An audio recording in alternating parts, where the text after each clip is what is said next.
SKS water supply ஒரு மஞ்சம்பாக்கம் மணலி போகிற வழியில் இருக்குது. மஞ்சம்பாக்கம், மாதவரம், மாத்தூர் அது பக்கத்தில் இருக்குது. அங்கேருந்து தண்ணியை கொண்டு வந்து இங்கே நிரப்புறாங்க. அது குடிக்கிறதுக்கு இல்லையா, வேறு உபயோகத்துக்கு தான். கை கால் அலம்புறது, மற்ற எல்லா விஷயத்துக்கும், டாய்லெட்டு, அதுக்கு மொத்தம் ஒரு 10,000 லிட்டர் இருக்கும். அதில் டிரைவர்கிட்ட பேசினேன். அவரே ஓட்டி அவரே இந்த டியூப்லாம் போட்டு விட்டார். எல்லாத்தையும் ஒரு 10 நிமிஷத்தில் தண்ணியெல்லாம் இறங்கிடுமா. 10,000 லிட்டரு தண்ணியையும் இறக்கிட்டு போயிடுவாராம். அது தினைக்கும் வராரு. நான் இன்றைக்கி அவரோட பேட்டி எடுக்கலான்னு நினச்சேன். ஆனால் அவர் படுத்துட்டார். இதெல்லாம் 10 நிமிஷத்துக்கு தண்ணி ஓடிக்கிட்டே இருக்கேன். குழா அப்படியே ஆடுத, அப்படியே இறக்கி விட்டுட்டு அப்படியே கட்டி இங்கே வச்சிருவார். இதில் தான் ஜாயிண்ட்டு, இந்த இடத்துல ஒரு ஜாயிண்ட் இருக்குது. இந்த ஜாயிண்ட்டை வச்சுட்டு அதை கட்டிடுவார். திருப்பி கொண்டு போய் கீழே போட்டுருவார். ஸோ குடிக்கிற தண்ணி இல்லை முக்கியமாக, அதுதான் சொல்லணும். சரி, வந்ததுக்கு அவரோட பேட்டி எடுக்க முடியல. ஆனால் அவரை பேச வச்சு அந்த தகவலை எடுத்துக்கிட்டேன். அந்த தகவலை தான் இப்போ நான் வீடியோவாக பதிவு பண்ணுறேன். என்னுடைய யூடியூப் சேனல் சிதம்பரம் கொள்ளிடம். மஞ்சம்பாக்கத்தில் கிராமந்தான். அந்த வழியாக நான் போயிருக்கேன்.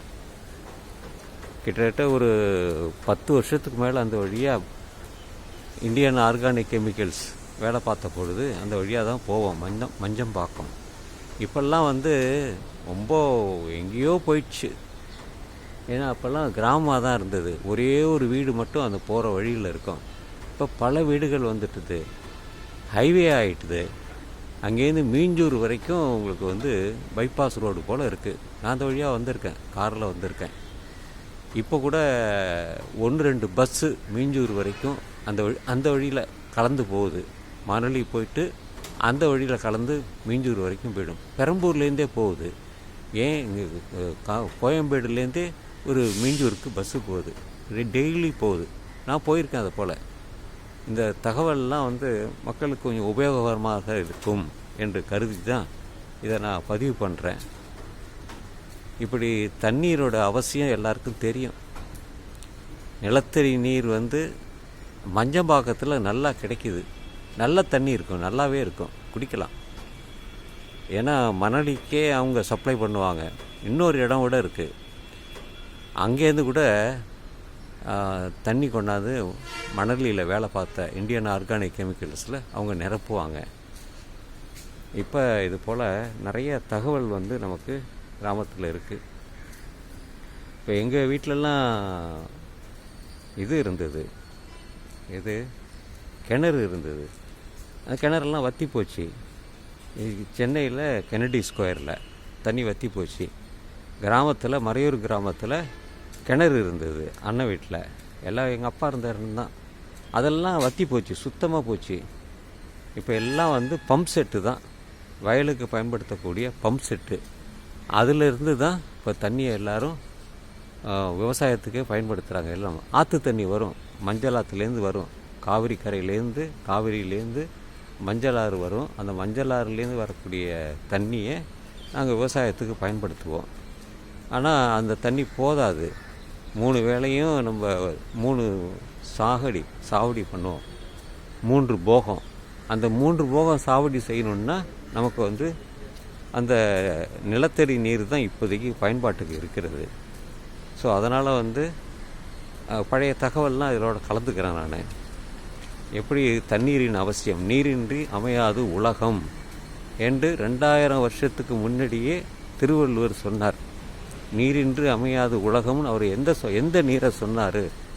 நிலத்தடி நீரையா அல்லது கடல் நீரையா என்கிறது அதை நம்மளே யூகிக்க வேண்டியது தான். கடல் நீர் தான். நீர் இல்லாமல் மனிதனும் வாழ முடியாது இல்லையா? கடலில் நீர் இருந்தால் குடிக்க முடியாது. ஆனால் நீர் இல்லாமல் நம்ம உயிர் வாழ முடியாது. ஒரு 3 தேவையில் தண்ணீர் ஒரு அவசியம்.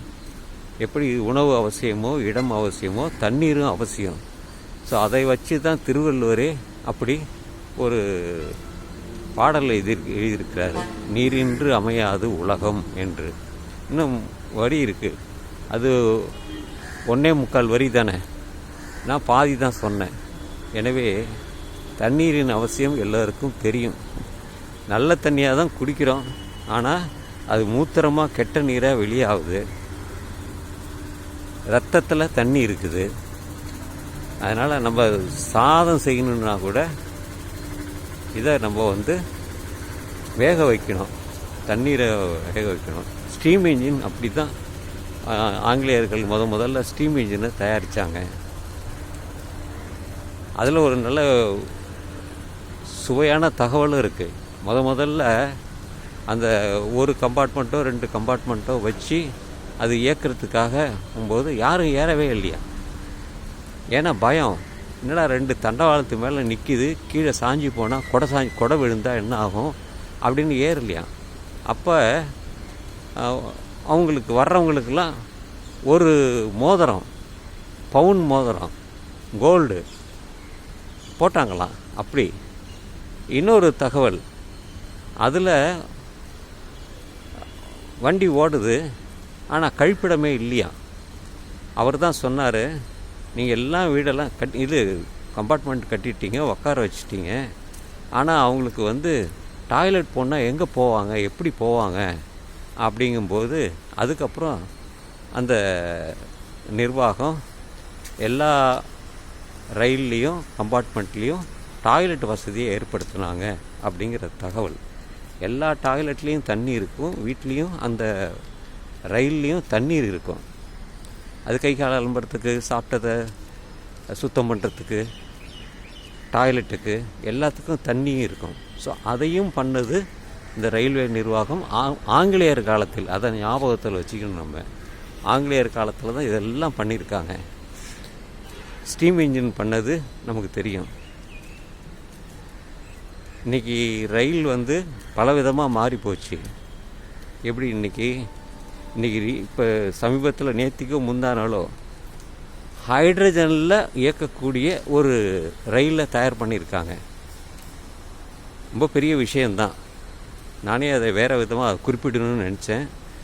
இன்றைக்கி இது ஸ்டீம் இன்ஜின் போக, நிலக்கரியை வச்சு, டீசல் இன்ஜின் போக, மின்சார ரயில் போக, தற்பொழுது ஹைட்ரஜன் கேஸ் பற்றி நான் படிச்சிருக்கேன். நம்ம தயார் பண்ணி தான் அதை போக முடியும்.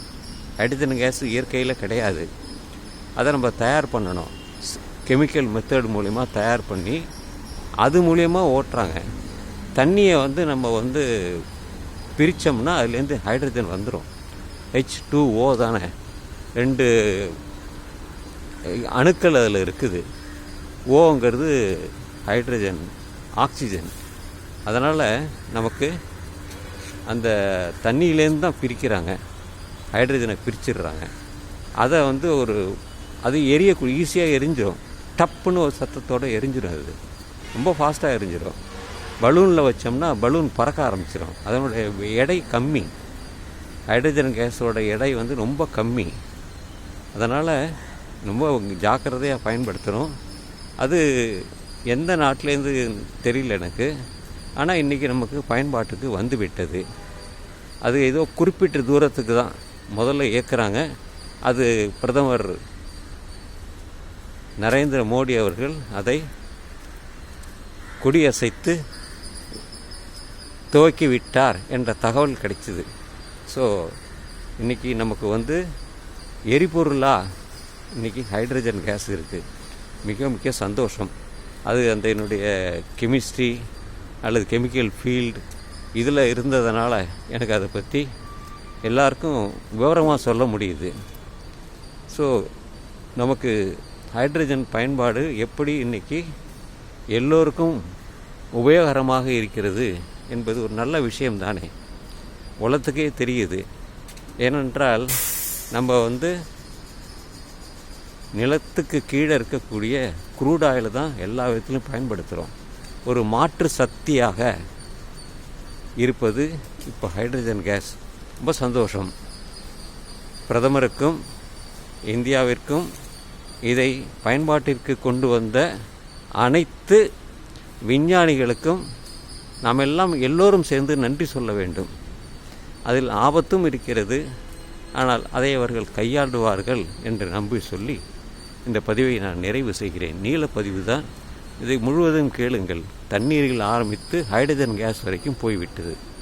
எனவே நண்பர்களே, இந்த காணொளி உங்களுக்கு பிடித்திருந்தால் உங்களுடைய கருத்துக்களை தெரிவிக்கலாம்.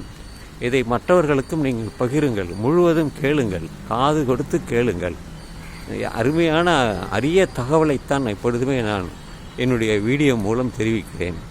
அதையெல்லாம் கேளுங்கள், பகிருங்கள் என்று சொல்லி இந்த பதிவை நான் நிறைவு செய்கிறேன்.